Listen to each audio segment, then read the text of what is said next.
and the actual gas stations, of how much methane is leaked across the whole life cycle of our operations. And we were in the first two phases of those because we don't have operations in the others, but we have production and gathering. Then we started working really closely with our communities. We have something called our Ambassadors Program, which I know I spoke about yesterday with some of the students. Advocates and ambassadors. I'm an advocate, but I'm also an ambassador. But ambassadors are people in our company, and we have over 1,200 that we've trained so far that can go and talk about what we do. Advocates are people like me. There's about 150 of us that can present. Now, when you go out in the real world and you go to industry, and academics is a real world, but when you go work your first job, what you'll find is many companies aren't comfortable with every employee speaking on behalf of the company. That's not normal. We're not normal. We completely know that. But our leadership said, look, the strongest part of any oil and gas company are the people. You can't drill a well without them. You're not going to find the next play without the geologists and the teams looking for, and the reservoir engineers looking for things. So why are we afraid to put them out in front of the community? Well, we're not. The only thing we trained people on is how to deal with somebody being really angry at you. Because a lot of people are, we send out our technical specialists, our geologists, our engineers to talk with the community. They're not ready for people to just be angry at them when they're just trying to share information. So the main thing we had to train them on was how do you deal with conflict that you may not be used to when you're used to working with your peers on technical issues. It's a different kind of conflict than facing somebody in the community. And it's been tremendous. They don't have to face a lot of conflict at the end of the day. Most of the time when we put our technical team out there talking to the community, the community's been very respectful that they're out there trying to share information and knowledge.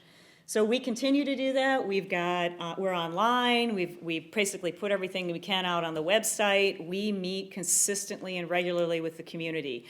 Here are all the different examples of how we go out there and meet with them. We go to high schools, elementary schools, middle schools, universities, community meetings, county commission meetings, city council meetings. They call up our people, and we'll show up. We'll send people out there to volunteer at events, to speak at events, to be there with them in the community. Most of our employees in Colorado live in the communities where oil and gas is being drilled. So they're there, and now we've actually asked them to be there on behalf of the company. Here's some of the numbers since we started our ambassadors program of how many different interactions we've had. A bunch of engineers run this. They capture data. They capture data on everything, which is kind of cool. But we have data on all of our interactions. One of the things I like to highlight is this Mead. Mead's a school in one of the counties we work in.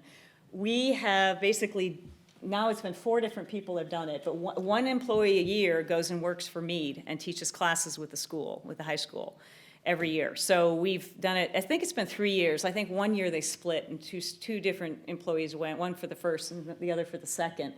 But it's actually quite a unique opportunity to give our guys a chance to go work in a school and give the school a chance to help their students understand the technical jobs that we have in the industry. We're not selling Anadarko, we're talking about the energy industry.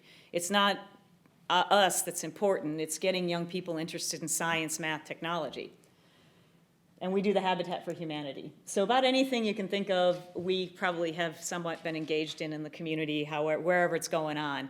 And so the Ambassador and Advocates Program is something we're pretty proud of. We give it to companies. We've given the whole package. Take off our logo, and we've given it to over 20 other oil and gas and service companies and said, take it, do it if you want.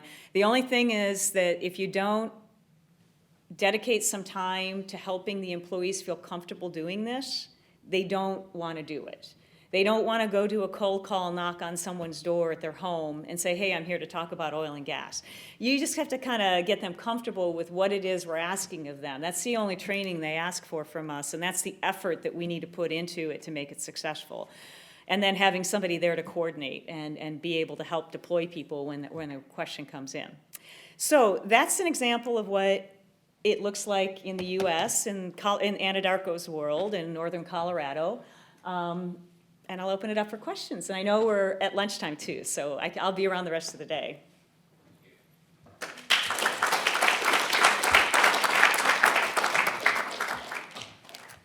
Couple of questions. You're always good for a question. I've noticed that. Very impressive. Well, I mean, it all sounds, this thing on, whatever. It all sounds really great, but there's probably always room for improvement. So, I mean, what, at the moment, would you sort of identify or summarize as your main areas for improvement? That's a really good question. We would like to keep working on air emissions first. If I look at things in terms of the community, it's the surface footprint we care about the most first. So it's reducing continuing to reduce the traffic, which improves air quality as well.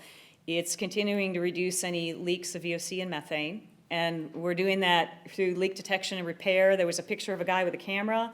That's a FLIR camera, infrared camera. We'd like to get to the point where it's the drones doing that, so you get a bigger picture more quickly of where issues are.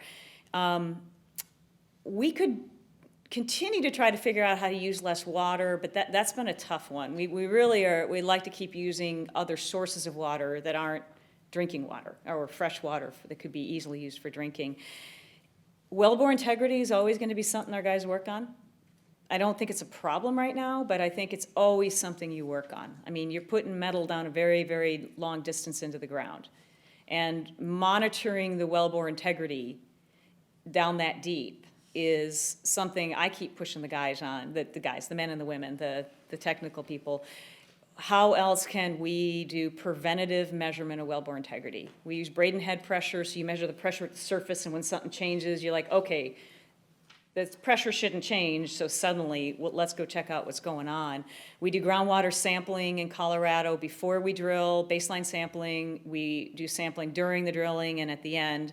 We use people's wells, or we'll drill our own if we don't have permission to use existing wells at homes. But, you know, the wellbore integrity, I think that's just always going to be something that our people are going to want to spend time on. But those are the big ones. Induced seismicity is something we focused a lot on. And if you watch the news, Oklahoma, you're not hearing a lot out of there anymore because they figured out what the issue was. It was hitting basement rock, and I will leave it to the geologist to explain that. But the incidents have gone down significantly recently. So the beauty of working with thousands of engineers is continual improvement is embedded in their brains and their psyche. So we define the problem, like you just asked, what's the problem? They go at it and they won't stop till they figure it out, in my opinion. But we need all of you guys to keep telling us what you're concerned about too. That's a very good question.